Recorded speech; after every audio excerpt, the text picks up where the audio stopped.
Okay. We had a really good workout today. Yesterday was physical. Today was physical. Defense was much more dominant than they had been yesterday. And then offensively, we were able to make up some ground. And then defense kind of fought through it at the end. So we've had really good practices, physical, pads now. From here on out, we'll be in pads, which is a lot more fun than just being in a helmet. So we're getting good effort from everybody.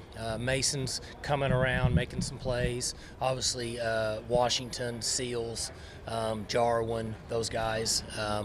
Carson is running the ball really well. Childs, we're getting some good play out of those guys. I like the progress we're making up front. Larry Williams is helping out some. I know guys may want to know about him. Obviously, it's really early for him just based on total reps. So we're making improvements in that direction. Defensively, the guys that we would expect to show up are Burton's making plays.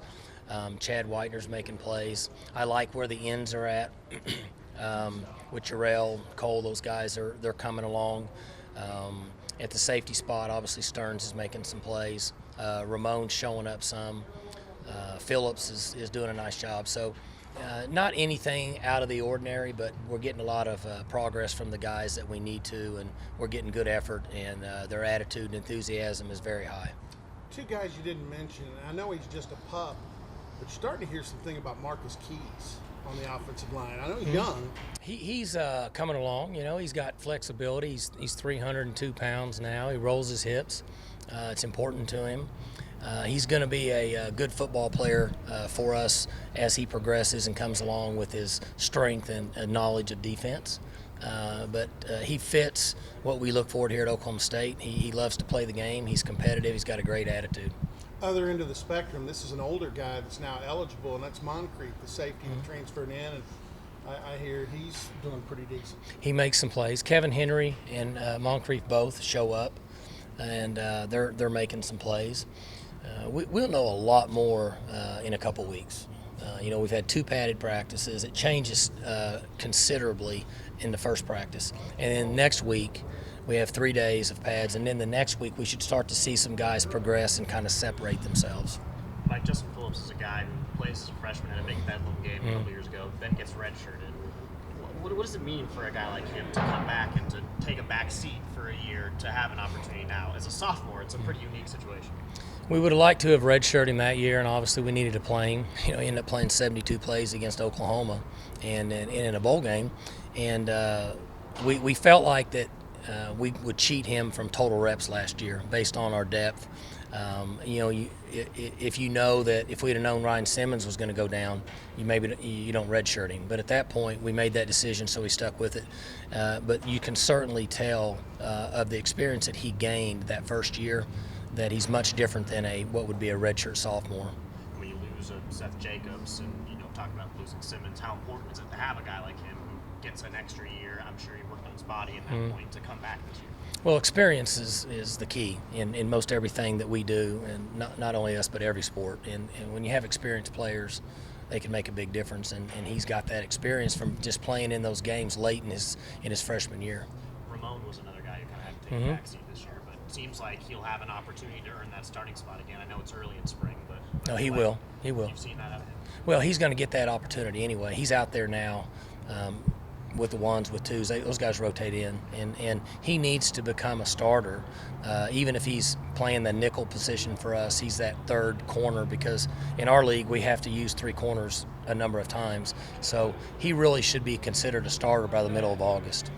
I flunked Reporter 101. We had that conversation after the wrestling match that was on the Big Ten Network, and you made some of the statements similar to what you told Dennis Dodd. Are you surprised how much traction those statements had on the internet? No, it doesn't surprise me at all. Some of the interview didn't get in there, which is what y'all's job is. But I think that I have a right to express my opinion. I'm a Big 8 guy. I'm a Big 12 guy. And when I'm finished coaching and sitting in my chair and making other people laugh at the decisions coaches make, and I'm just relaxing, I want the Big 12 to be there. And so that's something I feel very strongly about. What I did say in that is that I think that the commissioner is a very smart guy. I've said that a considerable number of times. And the presidents and the athletic directors, I think they'll get together and come up with a resolution. I'm just offering my opinion because I want the Big 12 to be here, and it's really important to me. I'm not very patient when it comes to things that I believe in, and so I in no way was detrimental toward anybody, just expressing my opinion. But have faith in our league, and that they'll make it happen. But I'm wanting to see something happen because I want to see the conference get stronger. You met Coach Underwood today, basketball program. Just what are your thoughts about him? Just hearing a little bit of his backstory, talking to that person. Very excited. To start off, I thought that I do want to say that I thought that Travis Ford and them did a great job this year. They had terrible luck, and I was proud at how hard they played.